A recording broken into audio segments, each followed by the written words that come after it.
ಶುಭ ಸಂಜೆ. ಸಂಕಲ್ಪ ಸಿದ್ಧಿ ವಿಶೇಷ ಕಾರ್ಯಕ್ರಮಕ್ಕೆ ತಮ್ಮೆಲ್ಲರಿಗೂ ಆತ್ಮೀಯ ಸ್ವಾಗತ ಹೇಳ್ತಾ ಇರೋದು ನಾನು ಅನುಷಾ. ನಿಮ್ಮ ಜೀವನದಲ್ಲಿ ಆಗ್ತಾ ಇರುವಂತಹ ತೊಂದರೆಗಳು, ಸಮಸ್ಯೆಗಳು, ಕಷ್ಟಗಳು ಇವೆಲ್ಲದಿಂದ ಕೂಡ ನೀವು ಹೊರಗಡೆ ಬರ್ಬೇಕು ಅಂತಂದ್ರೆ ಸರಳವಾಗಿರುವಂತಹ ಒಂದೇ ಒಂದು ಪರಿಹಾರ, ಅಕ್ಷಯ ವೃಕ್ಷವನ್ನ ನೀವು ಬರ್ಮಾಡ್ಕೊಳ್ಬೇಕಾಗತ್ತೆ. ಸ್ಕ್ರೀನ್ ಮೇಲೆ ನಿಮ್ಗೆ ಸಂಖ್ಯೆಗಳು ಬರ್ತಾ ಇದೆ. ಸೊ ಈಗಲೇ ಕಾಲ್ ಮಾಡಿ ಇದ್ರ ಬಗ್ಗೆ ನೀವು ಹೆಚ್ಚಿನ ಮಾಹಿತಿಯನ್ನ ಪಡ್ಕೊಳ್ಬಹುದು. ಇನ್ನು ಪ್ರತಿನಿತ್ಯ ಕೂಡ ನಮ್ಮ ವಿಡಿಯೋಸ್ ನಲ್ಲಿ ಹಲವಾರು ವಿಚಾರಗಳ ಬಗ್ಗೆ ನಮ್ಗೆ ಮಾಹಿತಿನ ನೀಡೋದಕ್ಕೆ, ನಾನು ಕೇಳುವಂತಹ ಪ್ರಶ್ನೆಗಳಿಗೆ ಸರಳವಾಗಿರುವಂತಹ ರೆಮಿಡೀಸ್ ಆಗಿರ್ಬೋದು, ಯಾವುದೇ ರೀತಿಯಾಗಿರುವಂತಹ ಸಮಸ್ಯೆಗಳನ್ನ ಗುರುಗಳ ಮುಂದೆ ಇಟ್ರು ತುಂಬಾನೇ ಸಿಂಪಲ್ ಆಗಿರುವಂತಹ ಪರಿಹಾರನ ನಮ್ಗೆ ಸೂಚಿಸೋದಕ್ಕೆ ಸ್ಪಿರಿಚುವಲ್ ಗುರು ಡಾಕ್ಟರ್ ವಿಷ್ಣುದತ್ತ ಗುರುಜಿ ಅವರಿದ್ದಾರೆ. ಗುರುಗಳನ್ನ ಕಾರ್ಯಕ್ರಮಕ್ಕೆ ಸ್ವಾಗತಿಸೋಣ.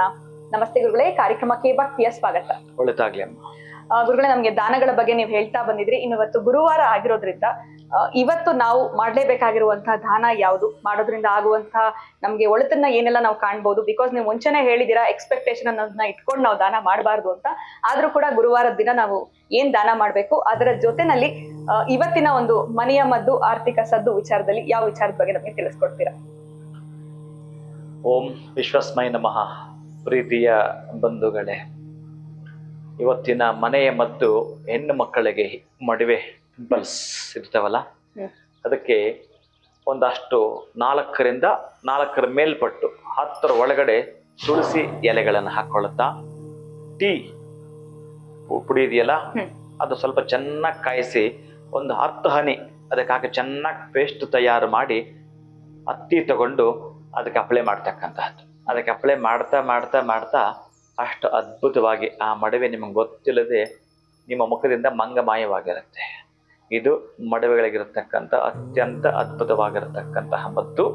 ಇನ್ನು ಆರ್ಥಿಕದ ಸದ್ದು ಅಂತ ಮಾತಾಡ್ಲಿಕ್ಕೆ ಹೊರಟ್ರೆ, ಇವತ್ತು ನೀವು ದಾನ ಅಂತ ಮಾಡ್ತೀನಿ ಅನ್ನೋದಾದರೆ, ದಾನ ಮಾಡುವ ಮುನ್ನ ನೀವು 1 ಲೋಟ ನೀರನ್ನು ಗಿಡಕ್ಕೆ ಹಾಕಿ ಹೋಗಬೇಕು. ಯಾವುದಾದ್ರೂ ಒಂದು ಸಸ್ಯ ಕಾಶಿಗೆ ನೀರು ಹಾಕಿನೇ ನಂತರ ದಾನ ಕೊಡ್ಲಿಕ್ಕೆ ಹೋಗ್ಬೇಕು. ಏನು ಕೊಡ್ತೀರಿ? ಕಡಲೆ ಕೊಡ್ತಕ್ಕಂತಹದ್ದು, ಕಾಷಾಯ ವಸ್ತ್ರವನ್ನ ಕೊಡ್ತಕ್ಕಂತಹದ್ದು. ಇನ್ನು ಅತ್ಯಂತ ಅದ್ಭುತವಾಗಿ ನಮ್ಗೇನಾದ್ರು ಸಾಧ್ಯ ಆದ್ರೆ ಗೋವನ್ನ, ಅಂದ್ರೆ ಬೆಳ್ಳಿಯ ಗೋವನ್ನ ಮನೇಲಿ ತಂದಿಟ್ಟುಕೊಂಡು ದಾನ ಮಾಡ್ತಕ್ಕಂಥದ್ದು. ಯಾವಾಗ ನೀವು ಮನೆಯಲ್ಲಿ ತಂದು ಇಟ್ಟುಕೊಂಡಿದ್ದು ಆ ಗೋವನ್ನ ದಾನ ಮಾಡ್ತೀರೋ, ಕಾಷಾಯ ವಸ್ತ್ರವನ್ನ ದಾನ ಮಾಡ್ತೀರೋ, ಕಡಲೆಯನ್ನ ದಾನ ಮಾಡ್ತೀರೋ, ನಿಮ್ಮ ಶಕ್ತಿ ಅನುಸಾರನೇ ಮಾಡ್ತಾ ಬನ್ನಿ. ನಿಮ್ಮ ಶಕ್ತಿ ಮೀರು ಮಾಡ್ತಕ್ಕಂಥದ್ದಾಗ್ಲಿ ಅಥವಾ ಸಾಲ ಮಾಡಿ ಮಾಡ್ತಕ್ಕಂಥದ್ದು ಅಲ್ಲ. ಇನ್ನು ಆರ್ಥಿಕದ ಅಭಿವೃದ್ಧಿಗೆ ಕಾಷಾಯ ವಸ್ತ್ರ, ಕಡಲೆ ಮತ್ತು ಹಸು ಕೊಡ್ತಕ್ಕಂತಹ ದಾನದಿಂದ ನಿಮ್ಮ ಚಮತ್ಕಾರ, ನೀವು ಅಂದುಕೊಂಡಿರ್ತಕ್ಕ ದಿನಗಳಲ್ಲಿ ನಿಮ್ಮದಾಗಿರ್ತಕ್ಕಂಥ ಅಭಿವೃದ್ಧಿಯ ವಿಶೇಷವಾಗಿದ್ದ ಅಭಿರುಚಿಯನ್ನ ತಾವು ಕಾಣ್ತೀರಿ. ಖಂಡಿತವಾಗ್ಲೂ ಗುರುಗಳೇ, ಎರಡೂ ಕೂಡ ತುಂಬಾ ಚೆನ್ನಾಗಿತ್ತು ಅಂತ ಹೇಳ್ಬೋದು. ಹೆಣ್ಮಕ್ಳಿಗೆ ಮನೆ ಮದ್ದು ಕೂಡ ತಿಳಿಸ್ಕೊಟ್ರಿ, ಇನ್ನು ಆರ್ಥಿಕ ಸದ್ದು ಯಾವ ರೀತಿ ಮಾಡ್ಬೇಕು ಅಂತ, ಈ ಗುರುವಾರದ ದಾನ ಏನ್ ಮಾಡ್ಬೇಕು ಅಂತ ತಿಳಿಸ್ಕೊಟ್ರಿ. ಬಹಳ ಧನ್ಯವಾದಗಳು ತಮ್ಗೆ. ನಮಸ್ಕಾರ. ಹರೇ ಶ್ರೀನಿವಾಸ. ನೋಡಿದ್ರಲ್ಲ ವೀಕ್ಷಕರೇ, ಹೆಣ್ಣು ಮಕ್ಕಳಿಗೆ ಈ ಪಿಂಪಲ್ ಸಮಸ್ಯೆ ಅನ್ನೋಂಥದ್ದು ತುಂಬಾ ಸಾಮಾನ್ಯವಾಗಿ ಕಾಡ್ತಾ ಇರುತ್ತೆ. ಇದಕ್ಕೆ ನೀವು ಮನೆಯಲ್ಲೇ ಯಾವ ರೀತಿ ಮನೆ ಮದ್ದು ಮಾಡ್ಕೊಳ್ಬೇಕು ಅಂತ ಗುರುಗಳು ಅದ್ಭುತವಾಗಿ ತಿಳಿಸ್ಕೊಟ್ಟಿದ್ದಾರೆ. ಅದರ ಜೊತೆನಲ್ಲಿ ಗುರುವಾರದ ದಿನ ಯಾವ ದಾನ ಮಾಡೋದ್ರಿಂದ ಜೀವನದಲ್ಲಿ ಒಳಿತನ್ನ ಕಾಣ್ಬೋದು ಅನ್ನೋದ್ರ ಬಗ್ಗೆ ನಮ್ಗೆ ತಿಳಿಸಿದ್ದಾರೆ.